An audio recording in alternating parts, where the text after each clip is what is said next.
Hi, this is Sergeant Beast Larson. Your radio. Today it's June 16th, hot, 90 degrees again, a week straight. I talked about hydration the other day. I have a stab vest on just to remind you, no matter how hot it is, you need to wear this stab vest if it's issued to you. If you're allowed to have one, get one and wear it. You never know. Last year and this year, too many officers injured inside correctional facilities, taken hostage, stabbed, beaten, and killed. Way too many. It's just sweat. Keep hydrated, keep a vest on. And the radio. When we get hot or we get really cold, we tend to not utilize our radio correctly. We get impatient, we get irritable, kind of like when the kids do the same thing 5 times and you tell them no. You have that sense of irritation in your voice. Now remember, when you got the radio in your hand, you know how to use it, you're taught how to use it, you're taught your codes. Keep in mind, people are listening. A supervisor is listening. In a day shift, the captain, the warden, people listening. Counselors listening. The kitchen officer listening. So that goes against you. You can't just get on there and say whatever you want, and you can't be cussing and talking about people. But on the other hand, that's a lot of people to hear certain things that you're about to say. For instance, as a sergeant, when I would go, from the isolation unit, lieutenant or somebody call me, hey, go to B1. We got a problem with this and that. I go down there. Well, there's a couple officers going to go with me. We go down to B1, whatever the complaint is. Like for instance, we had a new guy, and very first day in there, and the inmates told him they were going to take his radio and kill him with it, beat him in the head and kill him with it. He ran up in the booth, he was scared. They called us to go down there. We get down there, right before we open the door and go in, guess what? I made a radio transmission. You know what I said? What should I say? What I said was, there's about a crowd of 15 gathered by the door. There's 5 of us. We'll give the order to step back. We'll step in if we can. Why did I do that? Why was that important? Because my lieutenant that sent me down there is listening on a radio, and he kind of wants me to give a situation assessment real quick. Let him know. So now he knows there's a group by the door, because they know we're coming. They know we're going to come take some people to isolation, put them in. They know this. I give this explanation so that my lieutenant heard them. He knows how many people I have. He knows what's going on. And then you know what I do? I pause and wait. He's going to tell me, handle it, or he's going to say, hold on, we'll get more people. I could have went to the door and said, we need help, but that doesn't explain anything. Our code 1078 means officer needs assistance. That means you're in the middle of a fight or something going on really bad. We were still outside the locked door, so I didn't need to call that code. But what I needed to do was utilize my radio, give them a chance. The lieutenant heard it, captain heard it. You know what they said? Stand by. We're going to have some CERT come down. I'll be down too.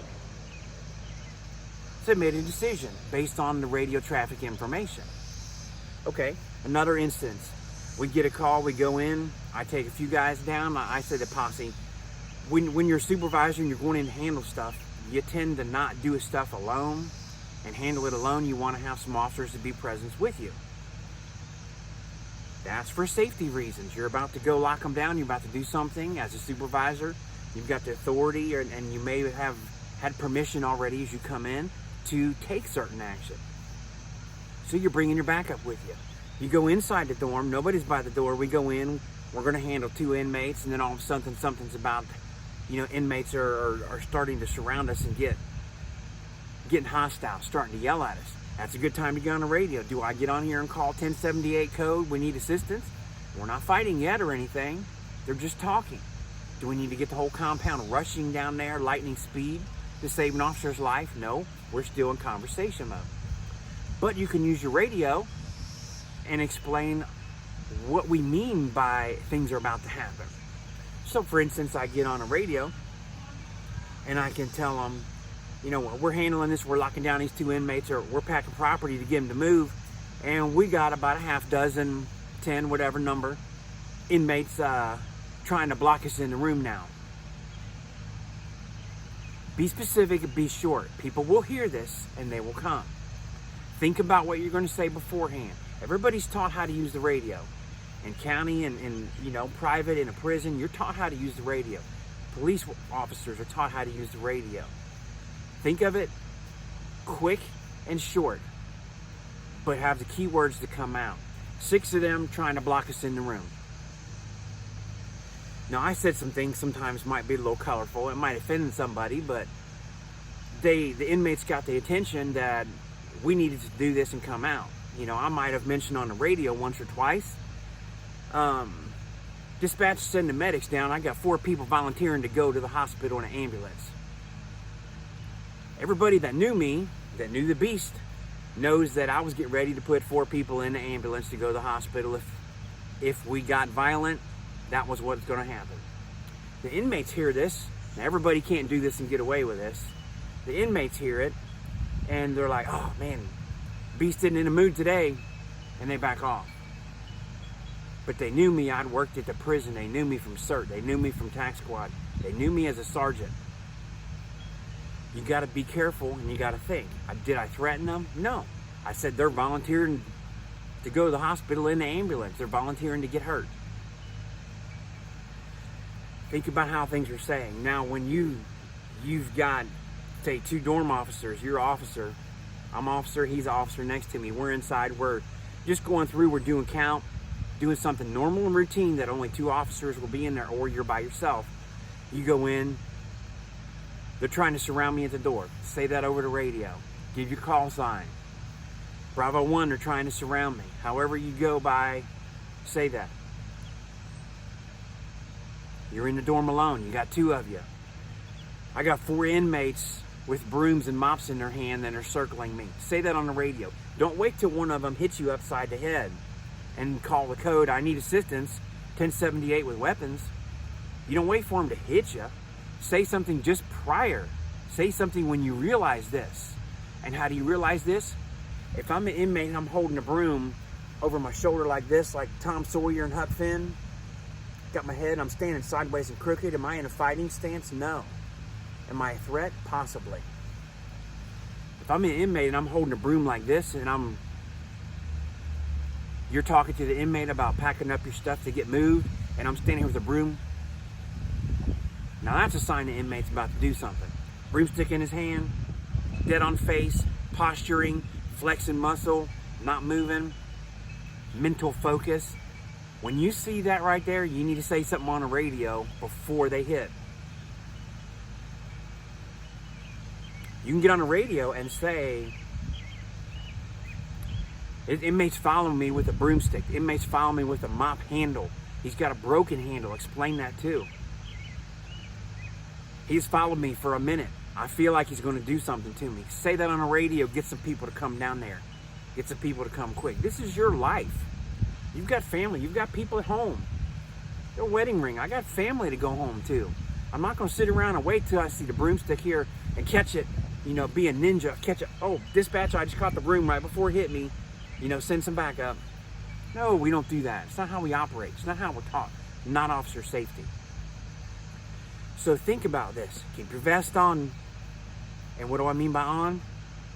Let me refresh you again. You don't walk in the compound with the vest in your hand and over your back like this. It's not a backpack. It's not The Walking Dead. We're not carrying our equipment, from campsite to campsite.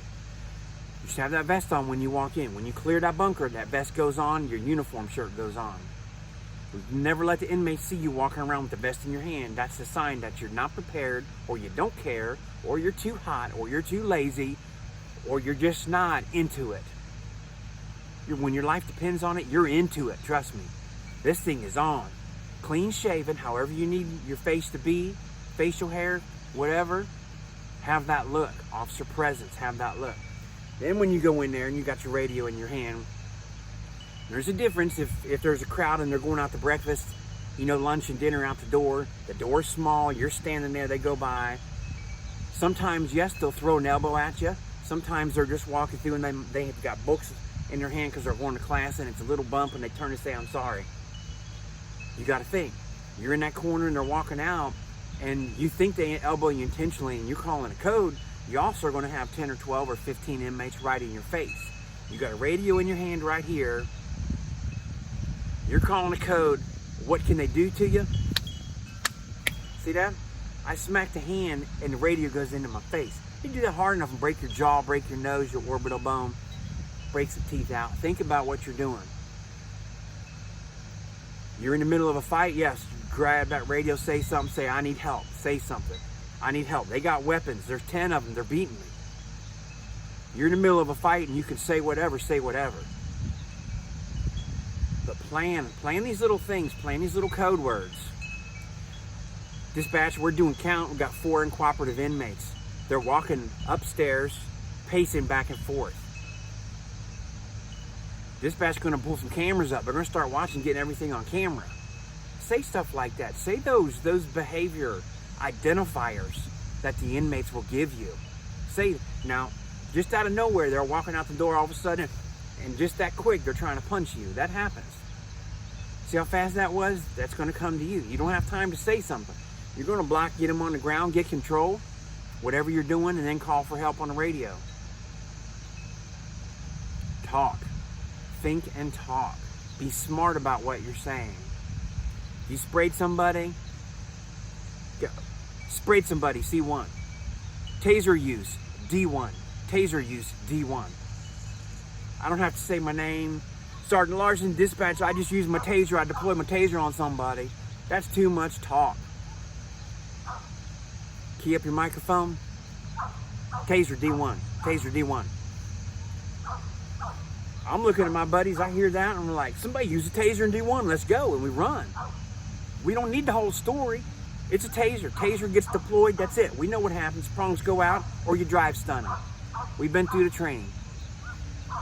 When you make a conversation like that, I'm going to end this video. When you make a statement, you call 1078 with weapon, C1. Taser, C1. I sprayed an inmate, C1. Let go of that radio and wait for a response. Wait, give people a chance to acknowledge and say they're coming. Don't keep talking and don't keep it open. Okay? That's very important. New officers get on here and they panic and they freeze and their hand locks up. Officer so-and-so, he sprayed somebody here in C1. He sprayed somebody. We're going to need the ambulance. We need the medical people to come down. Yes, everybody knows the medical's coming down. Don't call for them. They know, they heard it. Let the supervisor make that call and get them down there, not you. You're not the dispatch. You're not deploying the whole cavalry and the army. All you're doing is calling a code saying, I need this, I need that. You know, a lot of times I had to use of force and it was done before I could get to the radio. So I'm on the ground, got the inmate in cuffs, got control. I'll get on the radio and say, you know, whatever my call sign was for that. You know, Sergeant Larson, I had a use of force in C1. It's already done. Everybody's okay. Need lieutenant and medic. That's the time to say it if it's already done. But I can say that in one sentence in one breath. That's the time to make all of that. But when it's about to happen or during the time, it needs to be, keep it short and simple. Very short and simple. Does that make sense? Hope you like this video. Just a reminder, helping the new guys out, help reminding everybody. You're hot and sweaty, you're tired, the end of your shift. Guess what? Ramadan getting done. They know you get off 6 o'clock, 5:30, when you're thinking about kicking back in a chair, lawn chair in your yard like this, in the shade, cool breeze, trees behind you, cicadas going. When you're thinking this, I'm about to be off work, the inmates are thinking he's about to go home and he's tired, I'm gonna set him off. And they set you off. So then you're mad and you're on the radio, blah, blah, blah, blah, blah, blah, blah, blah, blah, blah, blah, blah, blah, blah, blah, blah. All that doesn't need to happen. Don't let fatigue, heat, cold, inmates, end the shift, middle of lunch, middle of the psych visits, I'll go on and on and on, but I won't. Don't let all that stuff interfere with your thought process and your decisions about what you say on the radio. Be safe, have a safe day, safe summer. See you on the next video.